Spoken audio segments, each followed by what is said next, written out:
마이크 목소리보다는 그냥 생 목소리가 좀 더 좋은 것 같아서 그냥 해보겠습니다. 잠깐 저를 말씀을 드리면 저는 지금 현재 제주대학교 교수인데 제가 교수가 된 지 4년 됐습니다. 근데 우리 선생님들보다는 젊어 보이지만 그래도 좀 연식이 저도 있어 보이지요. 기업에서 회사에서 저는 이제 부동산과 관련한 부동산 개발, 투자 이런 일들을 한 20여 년 정도 하다가 제주대학교의 부동산 학과가 만들어지면서 이제 제주도로 오게 됐습니다. 제주도에 와 보니까 그 제주도가 아니라 이제 대한민국에서 부동산을 모르는 분들은 없습니다. 다 부동산학 박사입니다. 예. 그런데 정작 부동산을 정확하게 아시는 분들은 많지 않다라는 거죠. 오늘 여기 모이신 분들이 이제 유학대학 수강생들이신 거죠. 그래서 결국은 이제 지역사회에서는 중추적인 역할을 하시는 이제 리더, 어르신들이라 생각을 하는데, 그래도 제주 지역사회를 이끄는 이제 중추적인 이제 그 리더들께서 제주 부동산 시장에 대해서 이 정도 내용은 좀 아시면 좋겠다라는 내용으로 좀 말씀을 드리도록 하겠습니다. 전문적인 내용도 있고, 전문적인 내용은 그냥 팔짱 이렇게 끼시고 들으시면 되고, 좀 이해할 것 같다라고 생각되시는 부분은 눈과 귀를 저한테 집중을 하시면 되겠습니다. 오늘은 제가 3가지 주제로 얘기를 해보겠습니다. 한번 빨리 달려보겠습니다. 시간 내요. 지금 현재 제주도 부동산 시장은 어떠한가? 그리고 제주도의 집은 얼마나 있는가? 그리고 제주도에서는 제주도민들을 위해서 어떠한 주거 지원 정책을 쓰고 있는가? 그리고 제주도에서 주택을 매입을 하거나 토지를 투자할 때 우리가 유의할 사항은 무엇이 있는가? 라는 주제로 말씀을 드려보겠습니다. 역사를 잊은 민족에게 미래는 없다라는 말 들어보셨죠? 예. 지난 10년간 제주도는 어떠한 흐름을 가져왔는지, 제주도와 제주도 부동산 시장에는 어떠한 변화가 있었는지 한번 과거를 짚어보고 잘못된 점을 한번 살려보고 잘된 점들을 발전을 시킨다면 앞으로 제주도 부동산 시장이 더 좋아질 것이라고 생각을 합니다. 2006년에 제주도는 사람, 상품, 자본의 이동이 자유로운 국제자유도시를 지향을 하면서 제주특별자치도가 만들어졌지요. 원래 춘추가 어떻게 되십니까? 71세입니다. 그동안 엄청나게 열심히 사셨죠. 그렇죠. 굉장히 빠르게 살아오셨죠. 대한민국에 계신 많은 어른들이 굉장히 열심히 빠르게 살아오셨습니다. 그러다 보니까 지쳤습니다. 그래서 2007년 정도 됐을 때 전 세계적으로 우리나라에서도 좀 슬로우시티, 좀 천천히 움직이는 이러한 움직임이 나타납니다. 그때 마침 2007년에 제주도에 올레길이라는 게 나타납니다. 슬로우시티라는 게 나타나고 제주의 올레길이 개장이 됩니다. 그리고 제주가 세계 자연유산에 등재가 되고요. 그 다음에 2010년에 되면 세계 지질공원이 인증을 받으면서 제주도가 전 세계적으로, 그 다음에 육지까지 많이 인기가 높아지게 됩니다. 2010년에 우금민 지사 시절에 5억을 제주에 투자를 하게 되면 제주에 영주권을 주는 투자 이민 제도가 만들어졌습니다. 여러분 다 기억나시죠? 지금 얘기해 보니까. 그러면서 2010년 제주도에서 나가는 사람, 옛날 그런 말 있었지 않습니까? 사람은 서울로 보내고 말은. 그래서 2010년부터 거꾸로 했습니다. 사람은 제주로 가야 된다라고 하면서 제주에서 나가는 사람보다 제주로 들어오는 사람이 2010년부터 많아지기 시작했어요. 그리고 나서 아라지구가 개발이 되고요. 2012년이 되니까 2010년에 투자 이민 제도가 도입이 되면서 2012년에 중국 자본이 대규모로 제주도에 들어오게 됩니다. 기억을 되살려 보십시오. 그랬죠? 예, 저 거짓말 하지 않습니다. 다 사실만 말씀드립니다. 예. 아라지구, 사마지구 하면서 제주도에 집이 10가구가 있으면 집이 몇 개 있어야 됩니까? 최소한. 10세대가 있으면 집이 몇 개 있어야 됩니까? 최소한. 10개는 있어야 되잖아요. 그걸 주택보급이라고 하는데 처음으로 2015년이 되니까 제주도에 10세대가 있는데 드디어 집이 10개가 만들어집니다. 그전에는 10세대가 있을 때 집이 9개밖에 없었어요. 예. 자, 그리고 우리 제주 지역 경제가 얼마나 성장을 많이 했냐면 우리나라 국가가 한 3% 성장을 할 때 2016년에 제주도는 무려 8% 엄청난 성장을 합니다. 예. 그때 단란주에 많이 가셨죠. 네, 그렇죠. 예. 그러다가 2017년이 되면서 중국의 사드 보복에 따른 중국의 경제 보복, 그 다음에 2017년부터 제주의 미분양 주택이 증가합니다. 그리고 주택 가격이 워낙 많이 올랐었다가 2017년부터 주택 가격이 하락하기 시작합니다. 그러다가 2018년, 작년, 재작년에는 우리 제주 지역 경제 성장이 우리가 제주도에서 돈을 벌어들인 게 그 전에 2017년보다 떨어집니다. 마이너스. 전국의 17개 지자체 중에 제주도만이었습니다. 지금 제주도가 이러한 10년을 거쳐왔습니다. 결국 사람과 자본이 많이 들어올 때 제주 지역 경제와 제주도 부동산 시장은 성장을 했고 자본이 들어오는 게 주춤해지고 들어오는 사람이 주춤해지면서 제주 지역 경제 그리고 제주 부동산 시장도 나빠지기 시작했습니다. 제가 연초에 부동산 시장을 전망을 하면서 2020년 지나면 2021년부터는 제주도 부동산 시장이 좋아질 것이다라고 저는 개인적으로 전망을 했습니다. 레포트를 내진 않았지만 그랬네? 웬걸? 지금 가장 무서운 게 뭡니까? 예? 코로나가 2019년 11월, 12월쯤에 중국에서 발생을 했는데 2020년 2월쯤 되니까 우리나라에도 본격적으로 막 나타나잖아요. 그래서 지금 현재 대한민국 아니면 전 세계 제주 코로나19 미치는 영향이 굉장히 큽니다. 지금 보시는 페이지, 그 다음 페이지는 너무 전문적인 거라서 그냥 제가 요약을 해드리면 세계적으로 이제 유명한 사람들이나 경제기관, 뭐 이제 한국은행이나 이런 국제통화기금, IMF나 이런 데서 전 세계 경제, 한국 경제를 볼 때 올해도 마이너스일 거라고 예상을 합니다. 근데 문제는 예상하는 사람마다 다 다르다는 겁니다. 어떤 사람은 엄청나게 떨어질 것이다라고 하고 어떤 사람은 조금만 떨어질 것이다라고 합니다. 이건 무슨 얘기냐면 여러분들께서 사업을 하려고 앞으로 투자 계획을 세울 때 정말 어렵다는 겁니다. 정말 경제가 안 좋아질 건지 조금만 안 좋았다가 좀 좋아질 건지 어느 누구도 얘기를 안 하니까 못하니까 앞으로 우리가 사업을 투자할 때 어떻게 해야 될지 잘 모릅니다. 그래서 누군가가 코로나로 인해서 경제가 어떻게 될 것 같습니까? 라고 하면 자신 있게 말씀하셔도 됩니다. 왜냐? 정답이 아무도 모르기 때문에. 예.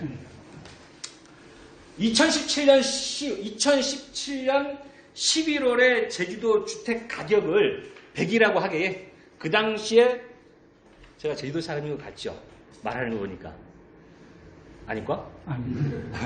저는 제주도 사람입니다. 예, 예. 제주도에서 태어나고 제주도에서 고등학교, 대학 다 하고 직장은 서울에서 하다가 다시. 예. 진짜 제주도 사람입니다. 예. 2017년 11월에 주택 가격을 100이라 하기에 대략 한 3억이었다 치고 나면 어떻게 됐느냐? 아파트는 17년 12월부터 가격이 떨어지기 시작했습니다. 15세대 주택은 18년 2월, 그리고 단독주택은 19년 7월, 작년 7월에부터 떨어지기 시작했습니다. 단독주택은 왜 좀 더 떨어지는 게 늦었을까요? 아이고, 여러분들은 저는 부동산학과 교수라는 전문적인 지식을 가지고 있는 사람이고요. 여러분들은 뭘 가지고 있는 분들입니까? 삶의 지혜를 가지고 계신 분입니다. 예. 두리두리 치면 비슷한 수준입니다. 예. 이렇게 집값이 떨어지고 있는데 2020년 5월 현재 제주도의 주택 가격을 전국 17개 지자체별로 순위를 매겨보겠습니다. 몇 등인지. 아파트는 8등, 연립 다세대 주택은 2등. 2등이면 어디 다음이겠습니까? 서울 다음입니다. 단독주택은 세 번째, 서울. 다음 어딜까요? 경기도, 그다음 제주. 가격이 내려가고 있지만 좀 더워서 옷을 벗어도 아, 되겠습니다. 예. 가격이 내려가고 있지만 여전히 제주도의 주택 가격은 높습니다. 근데 언론을 보시면, 신문 방송을 보시면 제주도의 좋은 아파트 가격이 막 1억씩 막 떨어진다는 얘기를 들어보셨잖아요. 들어보셨죠? 그런데요, 이 화면에 보시는 이 두 아파트는 노영동에 있는 아이파크. 녹음하고 계신 분 안 계시죠? 예. 제가 직장 사는 분이 아니니까. 노영동에 있는 아이파크, 아라동에 있는 아라 스위첸에 2016년부터 실제로 거래된 가격입니다. 실제로 거래가 된 가격. 예. 여기가 여러분들 여기가 7억 5천입니다. 별 차이 없습니다. 예. 아라 스위첸 아파트 여기가 6억입니다. 6억하고 5억 사이에서 별 차이가 없습니다. 무슨 얘기냐? 좋은 아파트는 가격 그렇게 많이 떨어지고 있습니다. 근데 제주도에는 나홀로 아파트 이런 거 많잖아요. 그런 것들은 떨어지고 있는 것 같습니다. 예. 자, 혹시 중개사 하시는 분 계십니까? 혹시 그런 쪽에 친한 친구가 있으신 분? 술 많이 얻어 드셨습니까? 안 사줍니까? 아이, 지금 잘못 사귀셨네. 제주도의 주택거래, 토지거래가 수산이 없어야지. 아니 지금은 하지 마세요. 지금은 술 사다 드려요. 지금은 가야 되신가? 주택의 거래가 얼마나 돼 있었냐면 2016년에 2만 채가 거래가 됩니다. 거래된다라는 거는 매매도 되고 상속도 되고 증여도 되고 2016년에 2만 채, 그냥 대략에 2만 채 하다가 2019년에 13,000에 반토막이 났습니다. 저거 세대지요? 채가. 세대, 예. 아파트 100개면은 아파트 한 동이 아니라 아파트는 100개에 그런 식으로 100세대. 100세대 이렇게 됐습니다. 매매 거래도 확 줄었습니다. 그런데요, 제주도 다른 데도 그렇지만 특히나 제주도 증여가 늘어났습니다. 증여하셨습니까? 아직 안 했습니다. 아유, 증여를 하셨으면 여기 카운트가 됐었을 텐데. 예. 증여가 늘었습니다. 왜 증여가 늘었을까요? 여러분 상식적으로 생각하면 답이 나옵니다. 증여세. 증여세는 주택 가격에다가 일정한 세율은 똑같을 거 아닙니까? 그럼 주택 가격에다가 세율을 곱해서 증여세를 내는데 주택 가격이 올라버리면 증여세는 더 많이 낼 거 아닙니까? 그래서 다른 지역과 다르게 제주도가 증여가 많이 늘어납니다. 좀 이따 다시 말씀드리겠지만 토지도 증여가 많이 들었습니다. 그러니까 지금 결론적으로 얘기하면 주택 가격은 하락하고 있다. 그래도 여전히 주택 가격이 싸지는 않다. 브랜드 있는 아파트 가격 잘 안 떨어진다. 이 정도 이해하시면 어디 가서 술자리에서 1시간을 떠들 수가 있습니다. 토지 2012년 기준 겁나게 뛰었죠. 제가 그때는 서울에 있었습니다. 서울에 있었는데 저희 아버님이 여기 계시거든요. 그렇게 얘기를 해보면 중국 사람들이 뭐냐 20만 원 하는 땅 황당 30만 원도 좋다, 40만 원도 좋다, 50만 원도 좋다 하면서 막 거래한다는 얘기를 들었었습니다. 예.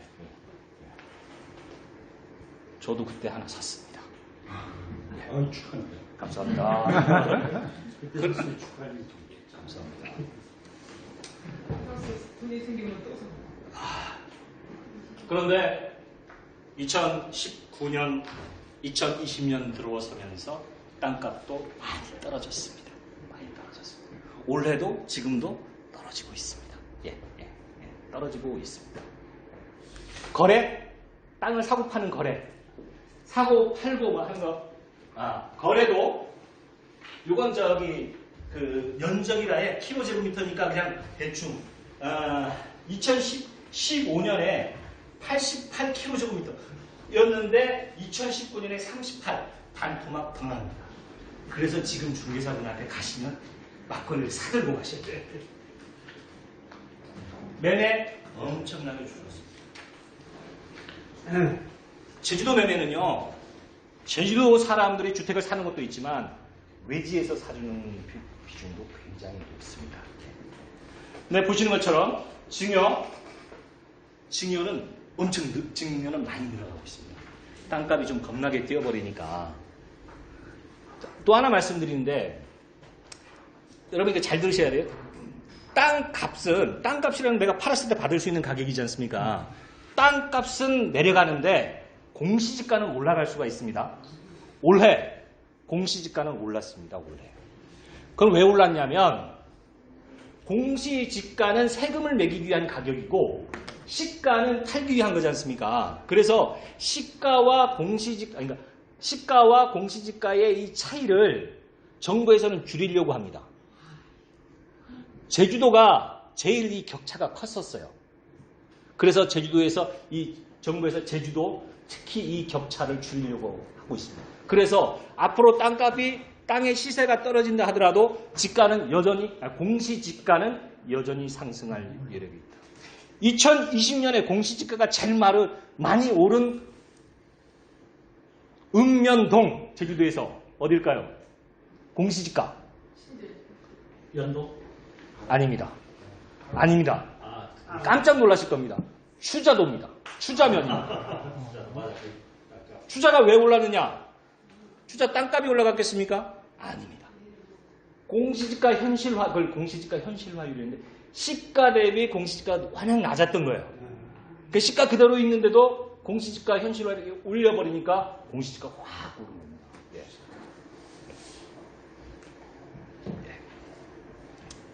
두 번째 챕터로 넘어가겠습니다. 땅을 사거나 땅을 얘기하기 전에 주식. 여러분 주식 투자도 해보셨죠? 가끔씩 한번 소시적에 주식 투자를 해서 돈을 많이 벌면 주변에 있는 사람들이 뭐라고 하냐면 투자의 규제다.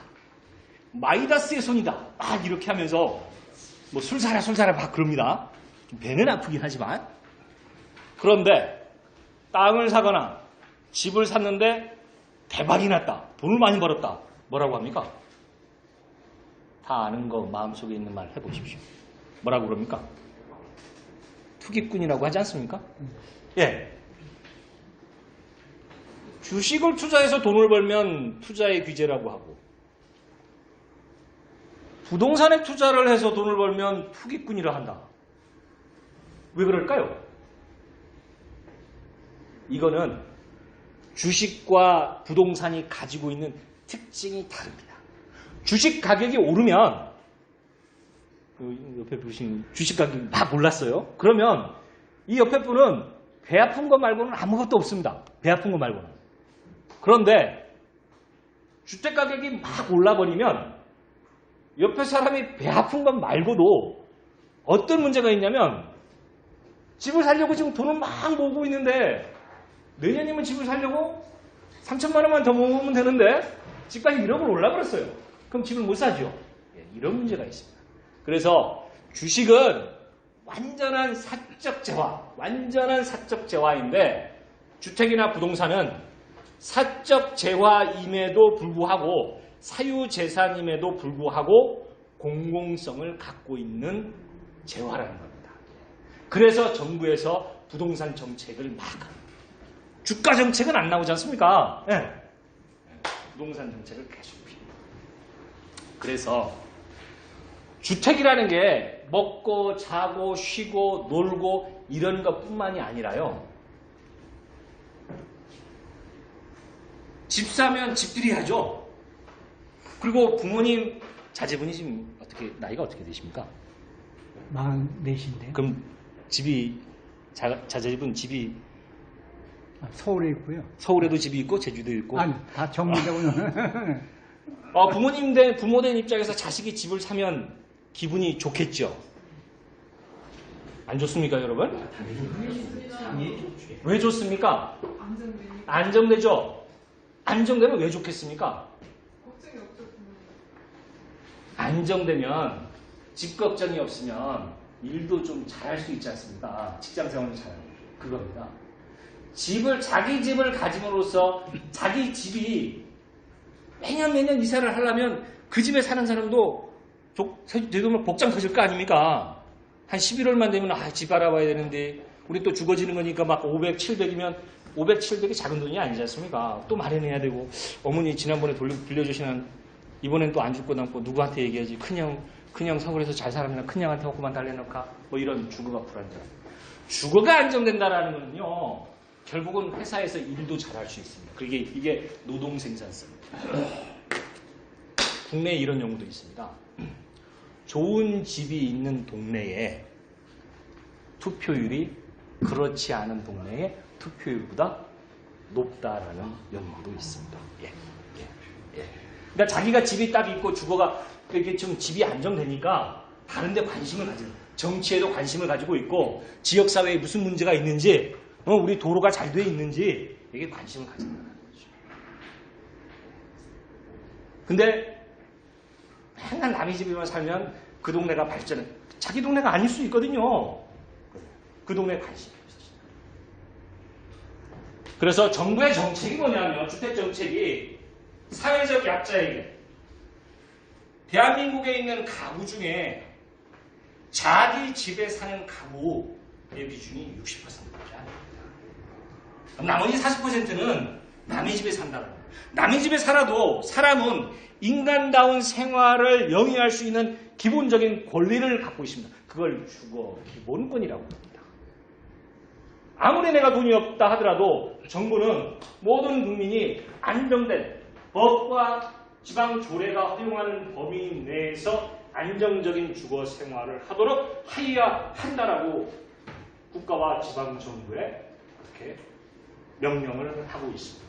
그래서 주택 정책이 집을 사기 어려운 사회적 약자, 그러니까 가난한 사람에게 최소한의 주거 제공, 임대주택 같은 걸 만들어야 된다는 거죠. 그 다음 좀 이따 설명하겠지만 임차 가구도 지원을 해줘야 된다는 거예요.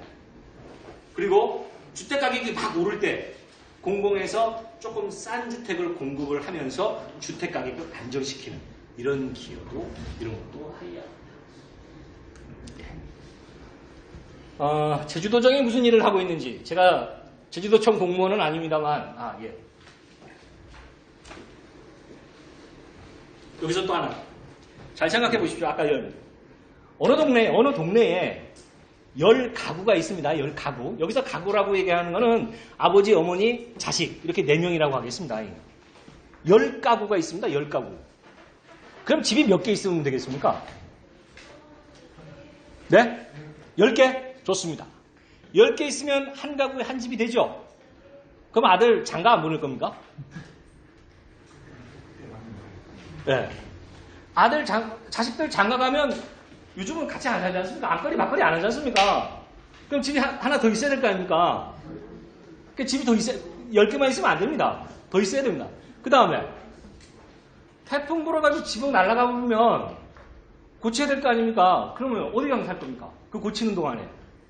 그래서, 가구 수보다 주택 수가 많아야 됩니다. 가구 수보다 주택의 수가 많아야 됩니다. 그러니까 100%를 반드시 넘어야 되는 겁니다. 근데 그러면 몇 %까지 돼야 되느냐? 그거에 대해서는 학자마다 다 얘기가 다른데 110% 정도면 충분하다는 얘기들을 많이 합니다. 근데 지금 제주도가 107%. 그러니까 어느 정도 이제 적당한 수준에 가고 있습니다. 그런데 제주시하고 서귀포시를 구분해 보면 제주시는 지금도 105%. 서귀포시는 111.2%입니다. 서귀포시는 집이 조금 남아돈다고 생각을 하시면 되겠고, 제주시는 약간 집이 좀 부족한 거 아닌가? 양현준 교수가 그럼 보더라, 이렇게 얘기를 하시면 됩니다. 현재 미분양주택이, 제주도에 미분양주택이 1337개가 있습니다. 제주시에 미분양주택이 많겠습니까? 서귀포시에 미분양주택이 많겠습니까? 서귀포시에 미분양주택이 훨씬 많습니다. 그런데 제주도의 미분양주택이 제일 많았던 2018년 3월에 1339개였습니다. 그때는 제주시의 미분양주택이 더 많았었어요. 시간이 2년 정도 지나니까 제주시의 미분양주택들은 어느 정도 소화가 됐고, 시장에서 어느 정도 사람들이 분양을 받아가기 시작했고, 서귀포시의 미분양주택은 여전히 많습니다. 그래서 정리를 해드리면 이제 제주도에 절대적으로 막 주택이 부족하다, 주택의 숫자만 놓고 봤을 때 주택이 막 부족하다, 그 정도 수준은 아닌데, 다만 제주시는 약간 부족도 해 보인다. 근데 서귀포시는 이 정도면 된 것 같다 정도로 생각을 하시면 될 것 같습니다. 20년 동안 1998년에 제주도에 집이 12만 2천 개 있었습니다. 12만 2천 개. 그럼 아파트는 그냥 세대로 보는 겁니다. 한 동으로 보는 게 아니고. 2018년에 23만 개니까 거의 2배 늘었습니다. 2배. 근데 인구는 2배 늘었을까요? 인구 2배 늘진 않았습니다. 그래서 집이 지난 20년 동안 제주에 집이 엄청나게 많이 공급이 됐다. 그래서 집이 좀 많아졌다. 아마 우리 선생님들이 막 직장생활 할 한 20년, 30년 전에는 주변에 남의 집에 사는 분들이 한 건물에 단독주택도 한 건물에 막 여러 세대가 사는 경우들이 많았었죠. 예. 아닙니까? 저만 여러분들 다 잘 사는 데서만 하셨나? 예, 그랬었습니다. 자, 제주도정이 무슨 일을 하고 있는지 아까 말씀드렸잖아요. 모든 국민은 법과 지방 조례가 허용하는 범위 내에서 인간다운 생활을 할 권리를 갖고 있다. 국가에서 국민에게 그러한 권리를 줬습니다. 그러면 국민은 국가나 지방 정부에게 내가 인간다운 생활을 할 수 있는 집을 달라, 주거를 지원을 해달라라고 요구할 수 있습니다. 그래서 중앙정부나 도정에서는 공공주택, 그러니까 공공에서 지방정부나 뭐 토지주택공사나 제주개발공사나 이런 데서 임대주택, 행복주택 이런 것들을 많이 공급을 합니다. 지금 현재 5,000개 정도 공급하기로 이미 지어진 것도 있고, 자 1985개, 2,000개는 이미 입주해서 우리 청년들이 살고 있고, 그 다음에 2,000세대는 사업 인허가를 받아서 지금 막 열심히 짓고 있습니다. 그리고 김영에도 임대주택 887개를 짓기로 땅을 구역을 딱 정해놨고, 그 다음에 도정에서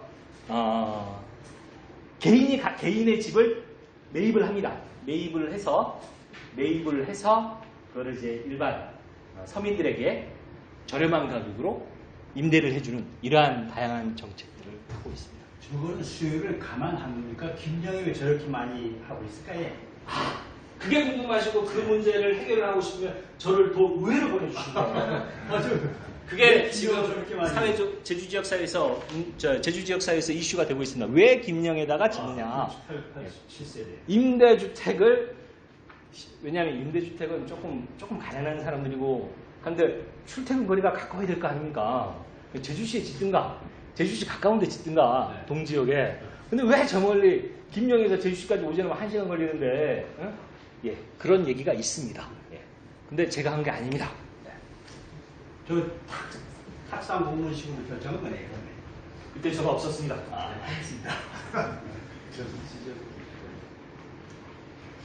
임차 가구를, 그러니까 세입자, 여기서 여러분들은 당연히 해당이 없지만 여러분들께서 이거를 알아두실 필요가 있는 게 뭐냐면, 여러분 이제 지도층 인사로서 여러분들의 이제 후배들, 지역에 있는 후배들이나 얘기할 때 집이 좀 노화되어 있거나 그럴 때 이러한 제도들을 얘기를 해줄 수 있다라는 거죠.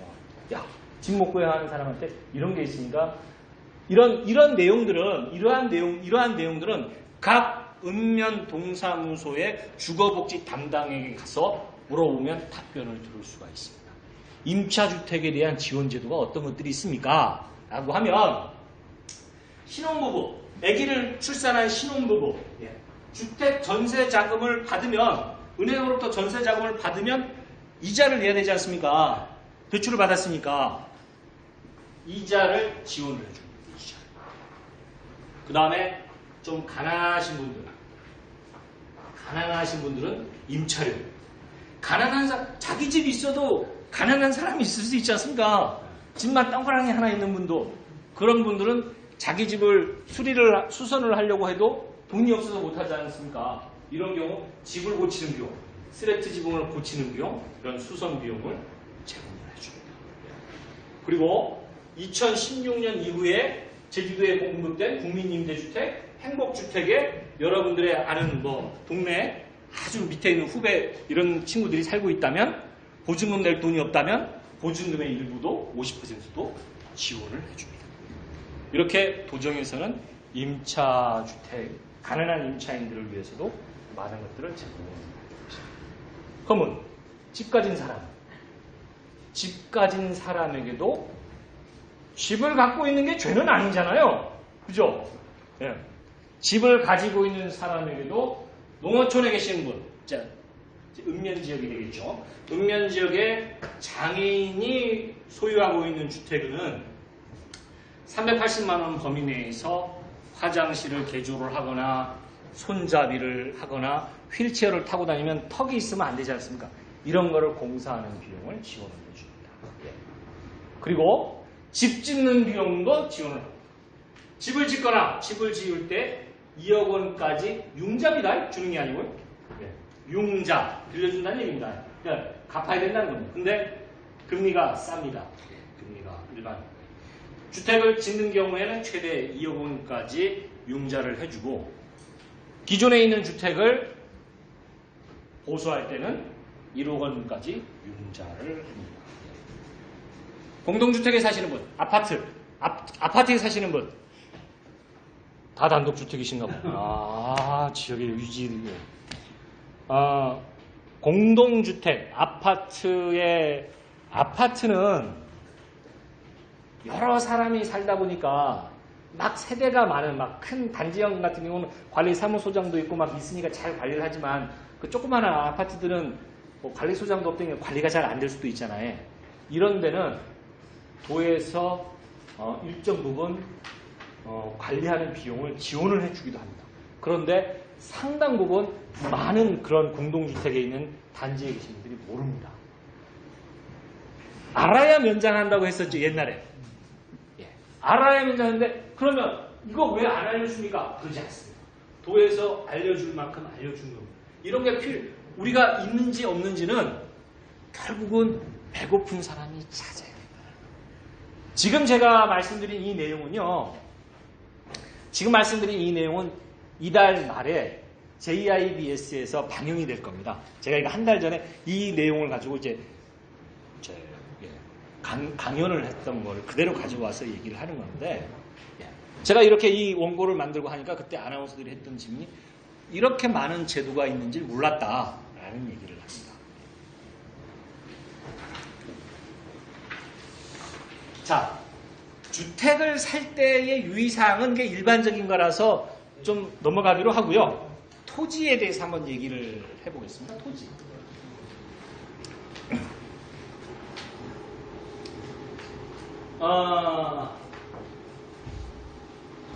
제주도 특별법, 절대보존지역, 상대보존지역, 관리보존지역이라는 이 세 가지의 지역은 대한민국에서 제주도에만 있는 겁니다. 제주도에만. 서울, 강원도 이런 거 없습니다. 자, 땅을 산다. 땅을 살 때 여러분들이 뭐 땅을 살 때는 전문적인 공인중개사나 이런 분들을 통해서 사겠지만 이 땅에서 어떠한 집을 지을 수 있는지, 어떠한 규제가 있는지 이런 것들은 토지 이용 계획 확인서라는 그 서류가 있습니다. 그 토지 이용 계획 확인서를 떼게 되면 거기에 여기가 주거지역인지 상업지역인지 자연녹지인지 계획관리지역인지 이런 건 나올 수가 있습니다. 중산간은 이렇게 가서 중산간에 있는 땅을 하나 사려고 해서 토지 이용 계획 확인서를 딱 뗐는데 거기가 절대보존지역이다, 상대보존지역이다. 예. 절대 사시면 안 됩니다. 당연하겠죠? 후대를 위해서, 3대 후를 위해서 한번 투자를 해보겠다. 뭐 그러면 뭐 사셔도 뭐 3대 후에는 여러분도 안 계시고 저도 안 계시고. 그 다음에 절대보존지역, 상대보존지역 거의 이제 한라산 근처니까 뭐 상관이 없고요. 관리보존지역. 관리보존지역은 지하수 자원을 보존하는데, 그 다음에 생태계, 곶자왈 이런 데. 그 다음에 한라산이라든지 하천이라든지 이 경관을 보존을 하는데 이 각각의 지하수자원 보존지구, 생태계 보존지구 이것들은 1등급부터 5등급까지 이렇게 되어 있는데요. 1등급 개발의 목적이면 투자하시면 안 됩니다. 3대 후를 생각하시면 뭐 알아서 하십시오. 2등급 하시면 안 됩니다. 3, 4, 5등급 정도 되어야 거기에 하다못해 단독주택이라도 내 집이라도 지어서 공공하수도 연결은 여러분들 이제 다 상식적으로 아실 겁니다. 공공하수도 연결은 자 제주시 동지역 이외 제주시 동지역 이외니까 제주시 읍면지역 그 다음 서귀포시 전체 표고 300m 미만 바닷가로부터 이제 300m 미만 그 다음에 취약지구 여기에서 연면적 300m 300제곱미터 그러니까 90평짜리의 단독주택 그 다음에 근생시설 요것들은 개인 오수처리 그러니까 정화조로 건축허가를 받을 수 있습니다. 그런데 단독주택이 아닌 다세대 주택, 연립주택 이런 걸 짓겠다. 그러면 공공하수도에 연결을 해야 된다. 집에서 나오는 오수를 공공하수도에 연결을 해야 됩니다. 공공하수도 연결하는데 1m당 얼마? 40만 원, 50만 원 든다고 합니다. 40만 원, 50만 원. 토지 분할 잘 안 되죠, 제주도? 토지 분할 잘 안 됩니다. 제주도 부동산 가격이 막 오를 때 이 나쁜 놈 새끼들이 목장 용지에는 한 만평, 한 5,000평짜리 땅을 사가지고 한 100평씩 이렇게 쪼개가지고 분할등기 딱 해가지고 다 막 기획부동산 뭐 그랬잖아요. 자, 그러다 보니까 우리 지도를 다 꺼내보면요, 지도를 확대해보면요, 중산간 지역이 막 난도질이 돼 있습니다. 막 칼질이 돼 있습니다. 칼국수 썰듯이 칼질이 돼 있습니다. 그걸 방지하기 위해서 분할을 억제를 합니다. 우리가 어떤 개발행위라고 하는 것은 집을 짓거나 뭐 공장을 만들거나 이걸 개발행위 허가를 받고 난 이후에 집을 짓기로 해서 허가를 받았어요. 근데 집의 면적이나 이런 걸 바꾸려면 허가를 다시 받아야 되지 않습니까? 다시 허가를 받지 않아도 되는 경우, 다시 허가를 받지 않고 분할할 수 있는 경우는 상속 증여의 목적이거나 400제곱미터 이상으로 3개 이상 분할, 3개 이하로 분할하는 경우는 허가를 다시 허가를 안 받아줍니다. 그 다음 도로를 개선하는 목적이 아닌, 이게 무슨 말이냐? 도로를 개선하는 목적이 아닌, 이게 도로입니다. 땅이 이렇게 있어요. 여기다 집을 3개를 지었는데 분할을 해야 돼요. 그러면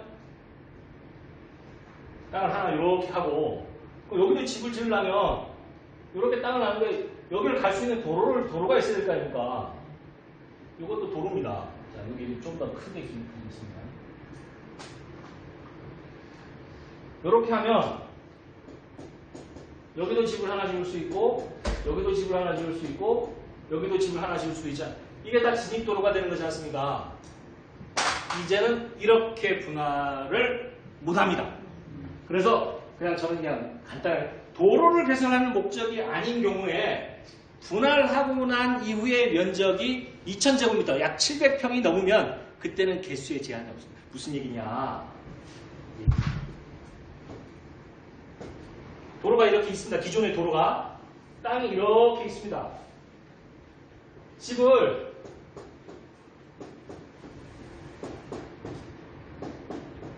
이렇게 지을 수 있지 않습니까? 단독주택을. 이렇게 분할을 하는 거, 이거 도로를 만들기 위한 분할이 아니잖아요.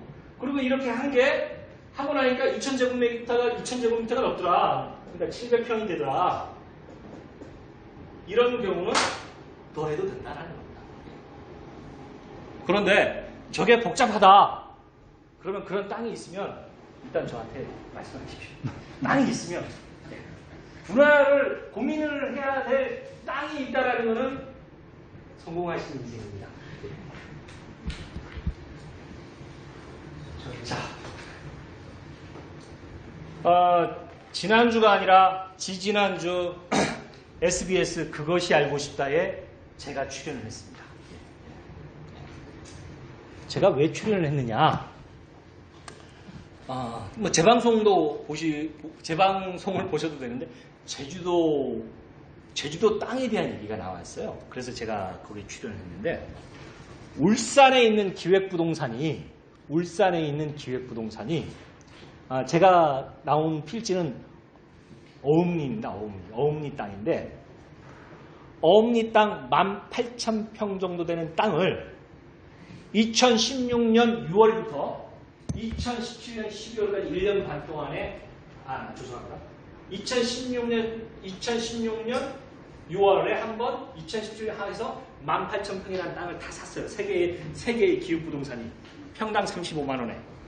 그리고 나서 2017년 1월부터 2018년 6월까지 그거를 분할 등기로 분할 등기가 아니라 지분으로 296명에게 매각을 했습니다. 지분 면적으로 10평, 30평, 50평, 100평. 평당 얼마? 75만 원에. 그러면 10평짜리는 750만 원이잖아요. 30평짜리 2천만 원이지 않습니까? 근데 그러면 그렇게 큰 돈은 아니지 않습니까? 아니죠. 큰 돈 아니죠. 네. 당장 투자하실 수 있죠. 그렇죠.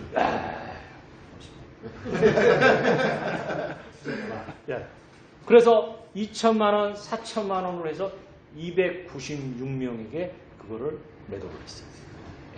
그래서 그 땅이 개발이 가능한지를 저한테 확인을 해달라고 해서 제가 현장에 있는데 현실적으로 봤을 때 그 땅 개발할 수 있는 땅이었습니다.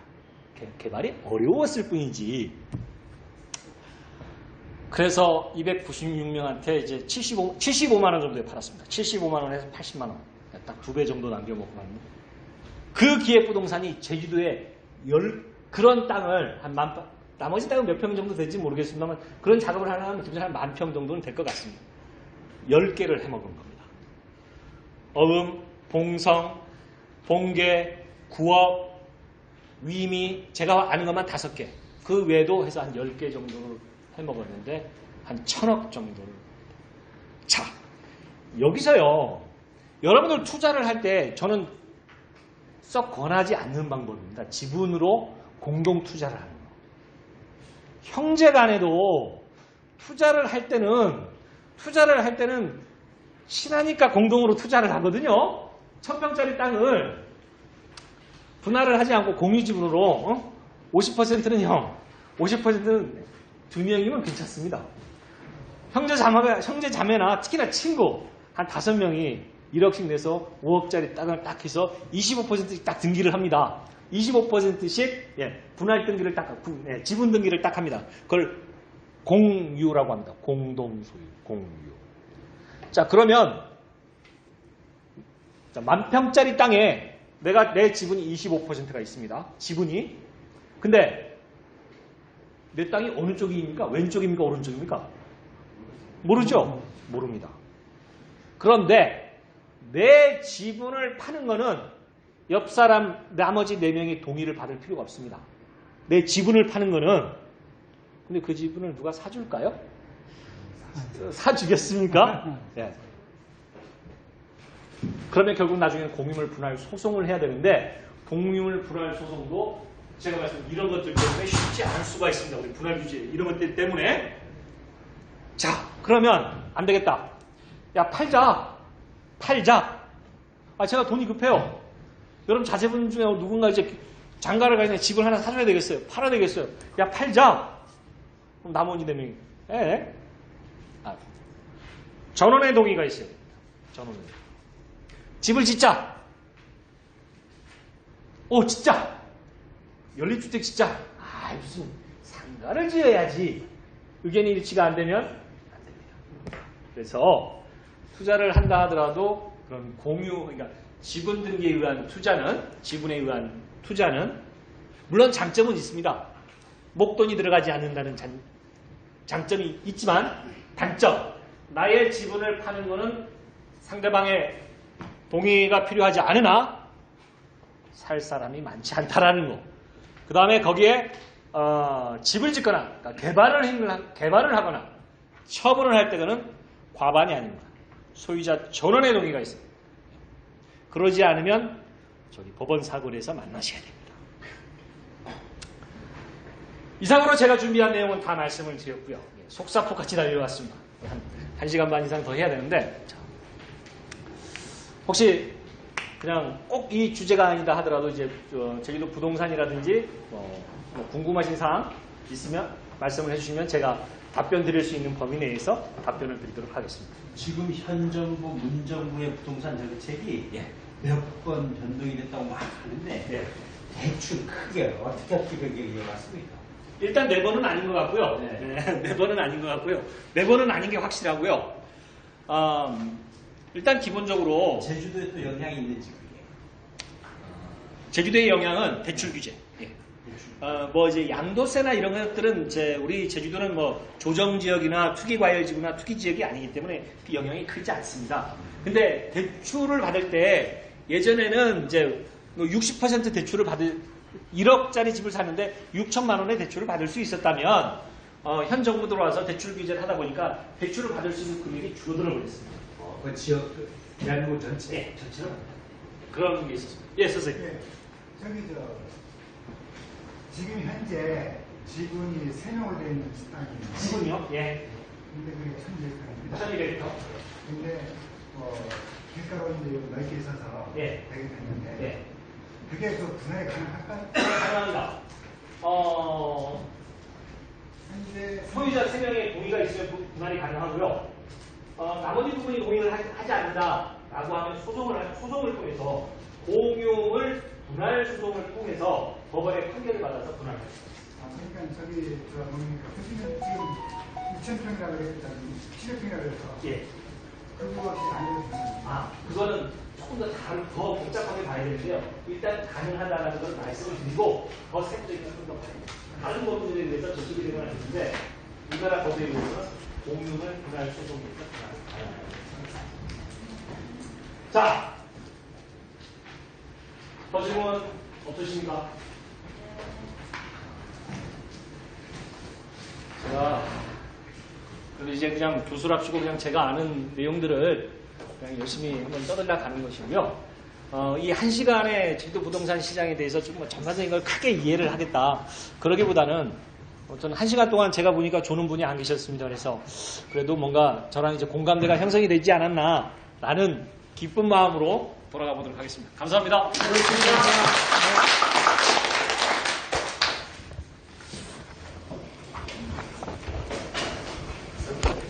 여기서 수고해주신 교수님 다시 한번.